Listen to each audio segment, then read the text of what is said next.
Olá, meu amigo, minha amiga da TV Novo Tempo e da internet que nos acompanham diariamente aqui no Revivados por Sua Palavra. É uma grande alegria, um prazer estar com você mais uma vez, ok?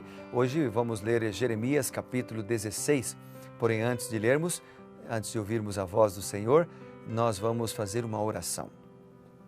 Vamos orar? Querido Pai, obrigado pela oportunidade de estarmos juntos mais uma vez, agora nos dá sabedoria para que possamos compreender a Tua Palavra. Em nome de Jesus oramos. Amém. Bem, Jeremias 16, ele apresenta a vida solitária do profeta, é o título que aparece logo acima do capítulo. A vida solitária do profeta, figura do povo. E há vários símbolos aqui, o símbolo da abstenção do casamento, casas de luto, festa. O profeta também prediz a ruína dos judeus, que eram piores até que seus pais, né, os da época que recebem a mensagem de Jeremias. Ele fala do retorno do cativeiro, que deve ser mais extraordinário que a libertação do Egito. No verso 16, ele inclusive mostra que Deus castigará a idolatria duplamente. Agora, esse é um capítulo que mostra a figura solitária do profeta e a vida triste do profeta, porque ele mostra a condição que o profeta teria que enfrentar. Ele deveria ficar solteiro. Não que ser solteiro é um problema, mas naquela época sim. Sabe por quê? Porque ele não deveria ter filhos também. Se a gente ler Jeremias 16, verso 1, diz, verso 2, não tomarás mulher, nem terás filhos e nem filhas. E isso, naquela época, era um grande sacrifício. Conduzir o trabalho de Deus muitas vezes requer sacrifícios pessoais. E Jeremias se dedicou totalmente ao ministério para o qual ele foi chamado. Deus chama cada um de nós também. Mas o seu chamado não vem somente revestido de sacrifícios. Seu chamado envolve nos abençoar e abençoar a todos que aceitarem o seu convite. Convite de Deus para hoje pode ser um convite para estudar a Bíblia, por exemplo. Pode ser um convite para praticar aquilo que está escrito na Bíblia. Pode ser um convite para ser batizado. Talvez você já está estudando a Bíblia e ainda não tomou a sua decisão. Pode ser um convite para ser um discípulo. Bem, Deus faz muitos convites para nós hoje. E Ele pode estar chamando você agora. Então, talvez você precise tomar uma decisão ao lado do Senhor. E ao ler Jeremias 16, Deus está falando com você. Por que não decidir hoje? Por que não tomar a sua decisão? Eu quero mencionar com você agora os versos que destaquei, que para mim foram importantes. E o primeiro verso é o verso 10, que diz, quando anunciares a este povo todas estas palavras, e eles te disserem, por que nos ameaça o Senhor com todo este grande mal? Qual é a nossa iniquidade e qual é o nosso pecado que cometemos contra o Senhor nosso Deus? É triste que os filhos não conheciam ou não sabiam qual era a sua iniquidade, porque os pais não lhes haviam ensinado. Precisamos cuidar da nova geração. Precisamos cuidar dos filhos que Deus nos deu. Se nós lermos Deuteronômio capítulo 6, por exemplo, a partir do verso 5 e o Salmo 78, nós vemos que Deus nos ordena cuidar da nova geração. Eu quero ler com você esses dois textos. Em algum momento eu já li aqui contigo, mas a Bíblia, ela se renova cada vez que a gente lê um texto. E, portanto, eu quero ler agora com você Deuteronômio, primeiro, o capítulo 6. Diz a Bíblia o seguinte, a partir do verso 6. Estas palavras que hoje te ordeno estarão no teu coração. Tu as inculcarás a teus filhos e delas falarás, assentado em tua casa, andando pelo caminho, ao deitar-te e ao levantar-te.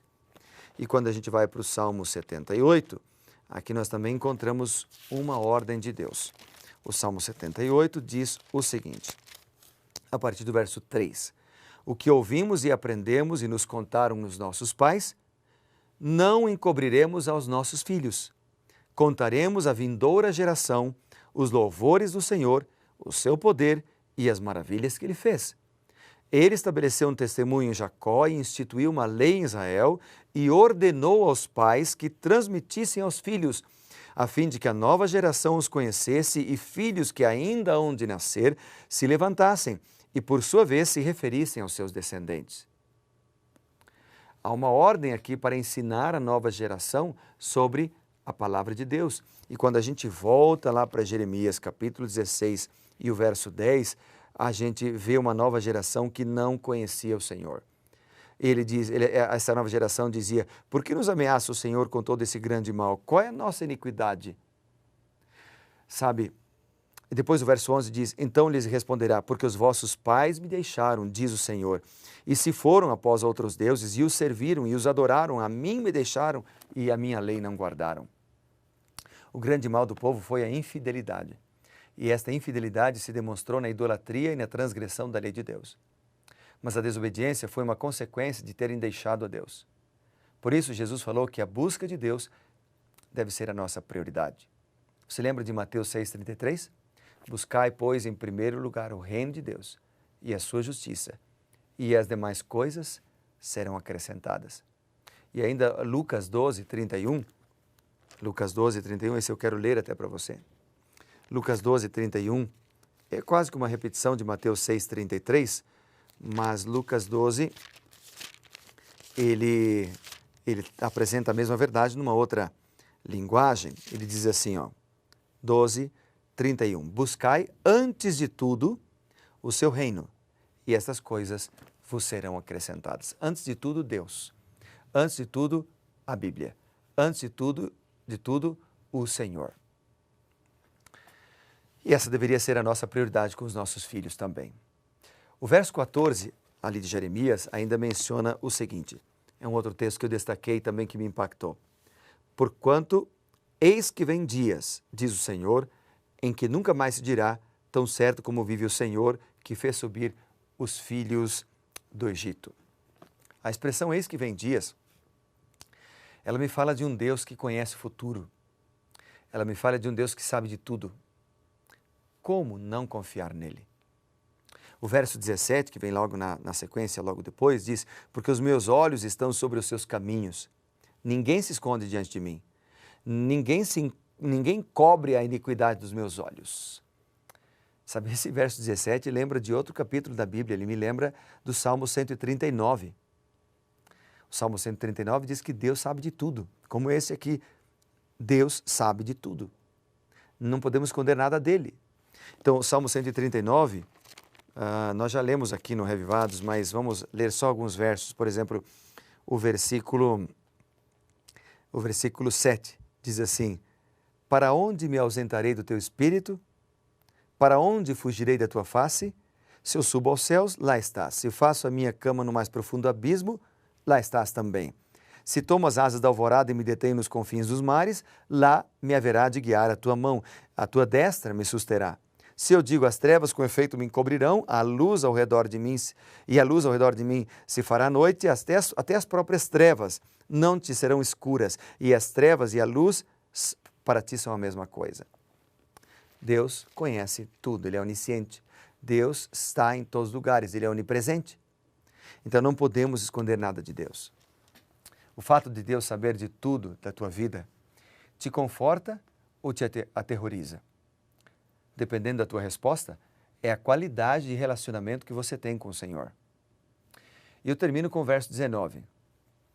O verso 19 diz assim: ó Senhor, força minha e fortaleza minha, refúgio meu no dia da angústia. A ti virão as nações desde os confins da terra e dirão: nossos pais herdaram só mentiras e coisas vãs em que não há proveito. Bem, nós não precisamos temer. Deus é nossa fortaleza, Deus é nosso refúgio no dia da angústia. O texto ele diz aqui no início: ó Senhor, força minha e fortaleza minha.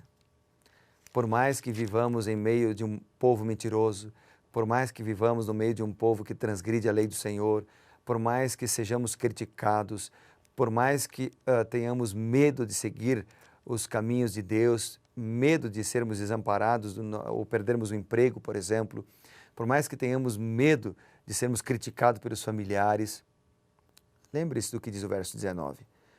O Senhor é força minha, o Senhor é minha fortaleza, o Senhor é meu refúgio no dia da angústia.